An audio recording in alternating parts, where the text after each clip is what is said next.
This series of videos will look back at the 1974-75 season for QPR, our third ever in the First Division, as we look to build on finishing as top London club under manager Gordon Jago.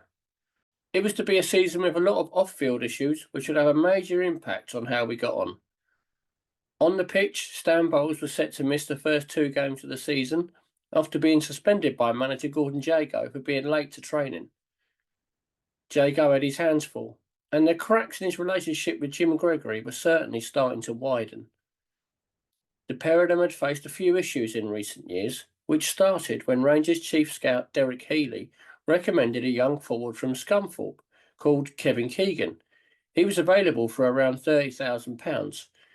Jago was keen on signing him, but Gregory didn't want to sign in a third division player, and he blocked the move, much to Jago's frustration.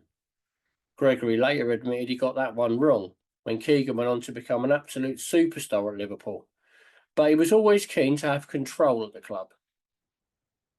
Gregory also blocked other transfers such as Glenn Keeley of Ipswich, and he stepped in to undermine Jago when we signed Don Gibbons in 1972, renegotiating a deal which had already been agreed. Although in fairness to Gregory, he did end up knocking a few grand off the transfer fee.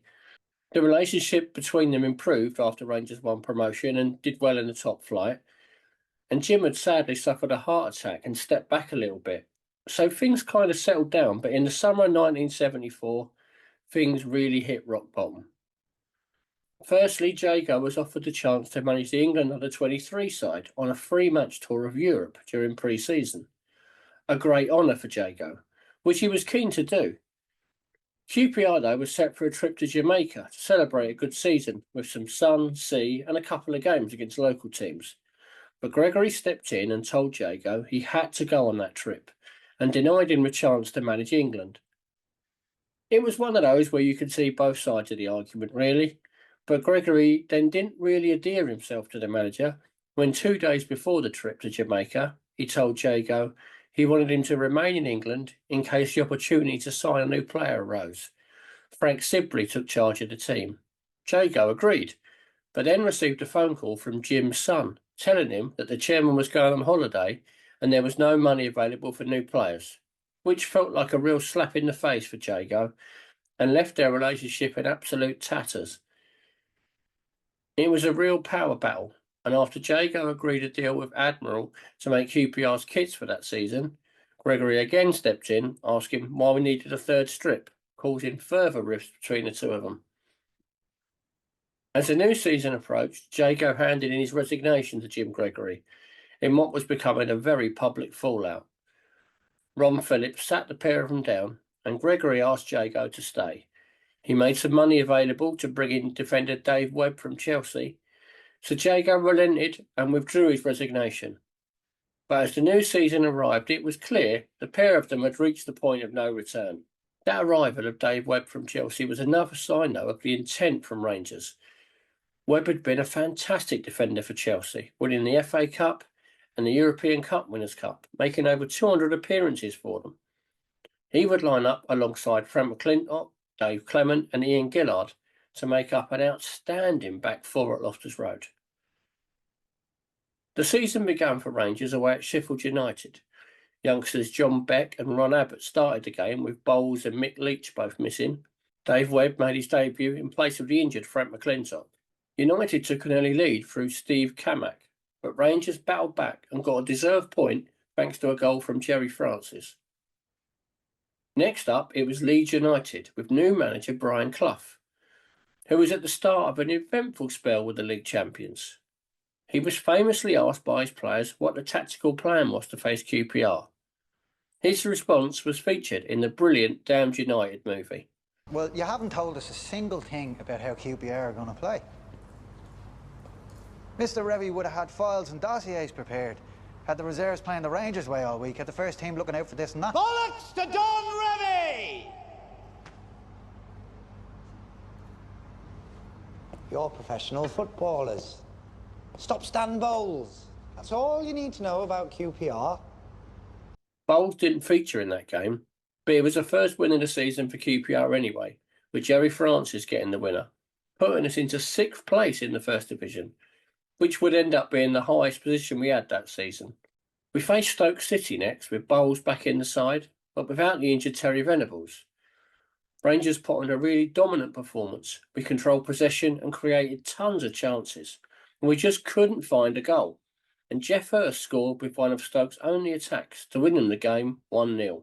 Terry Venables returned to the side for a midweek rematch against Leeds United at Loftus Road. Welsh international Terry Yorath was the villain that night, putting in some cynical tackles on Jerry Francis before he chipped the ball over a crowded goalmouth to put Leeds into the lead. World Cup referee Jack Taylor turned down a clear penalty for Rangers after Trevor Cherry pushed down Bowles in the box, and the frustration was growing before Don Gibbons curled in an equaliser just 3 minutes into the second half to send the QPR fans wild. It was attack after attack in the second half, but despite an outstanding performance from Dave Thomas, the game ended 1-1. We ended August with a trip to newly promoted Luton Town, who almost blew us away early on with a blistering start to the game, and in truth, we were lucky to only be a goal behind before Dave Thomas was brought down to give QPR a penalty. Stan Bowles stepped up to take it, and he scored. As he took the penalty, another ball was thrown onto the pitch, so the referee ordered a retake. Bowles was furious, but he stepped up again, sending the keeper the wrong way and offering a hand gesture to Luton fans to let them know his thoughts on the matter. The crowd and the Luton manager Harry Haslam were baying for blood, demanding Bowles was taken off, but he stayed on and Rangers finished up with another draw. Speaking to the press after the game, Bowles said, "I was not the least bit impressed with Luton, and I reckon they'll be going straight back down to the second division." Harsh, but as it turned out, quite fair from Bowles, as Luton did end up getting relegated back to the second division. Bowles was creating headlines, and in the Acton Gazette, one fan wrote in demanding the club got rid of him after his antics at Luton. Thankfully, the club stuck with him, as his best was yet to come. So at the end of August, we sat in 12th place, with 1 win, 3 draws and 1 defeat from the first 5 games. The off-field problems were continuing to pile up, as Stan Bowles had requested a transfer due to personal issues, as clubs lined up to take him off our hands. But Chairman Jim Gregory had no intention of selling his star man. Bowles always joked that Gregory had a drawer full of his transfer requests, which usually ended up with Stan getting a few extra quid, and then all was forgotten. It was the League Cup next, with Leyton Orient at Loftus Road, where they took a shock lead in what was a difficult night for Rangers.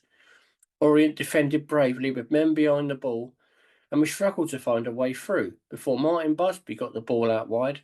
With just 8 minutes left, he put in a low cross for Jerry Francis to slide in and equalise.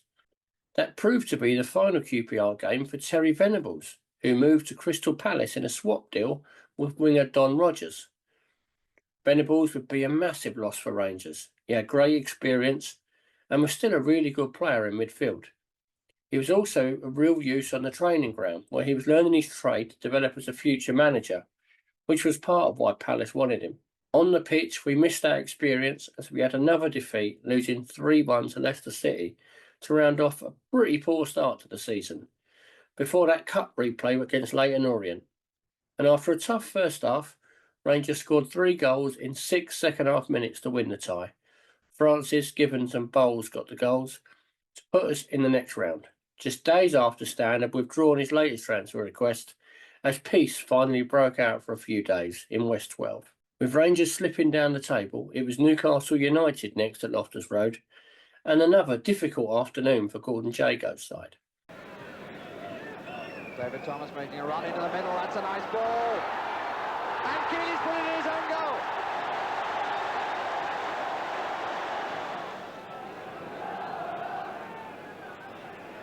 Hibbett.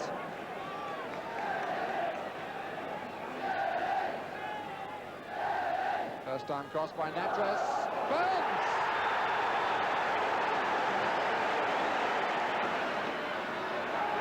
Oh, nice pace, McDonald's. Judah! Judah the scorer, but all the credit to Malcolm McDonald. Run it down the line, but what about that pace as he steamed into the area, and John Judah, as ever, sure when the cross came to for his 6th goal of the season, and Newcastle 2-1 up. Following that defeat, Stan Bowles was given another suspension by the club for not turning up to training, in what was becoming a hellish start to the season for Gordon Jago, as Ron Abbott replaced Bowles in the side for a home game against Everton.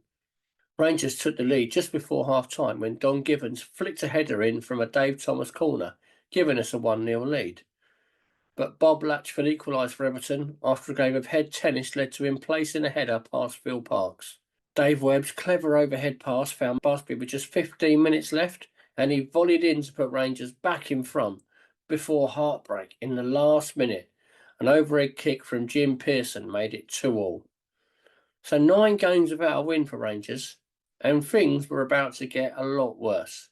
On the eve of a trip to Manchester City, manager Gordon Jago had another fallout with Jim Gregory, and he left the club. At a board meeting, Jago felt everything he raised was being questioned, with Jim Gregory trying to show his strength. Jago wanted to take the team to an away game at Man City the day before, with an overnight stay to avoid an early morning train on match day, but Gregory refused, and that proved to be the final straw, as Jago resigned as QPR manager. The QPR board tried to calm things down by giving Jago a week's holiday, with assistant Stan Anderson taking charge for a 1-0 defeat at Man City, but Jago was not going to return, and Rangers needed a new manager. I hope you enjoyed this video. If you did, give us a like and subscribe to the channel. Coming up in part 2, the arrival of Dave Sexton as our new manager, Stan Bowles in the headlines both on and off the pitch, and a first ever win away at Chelsea.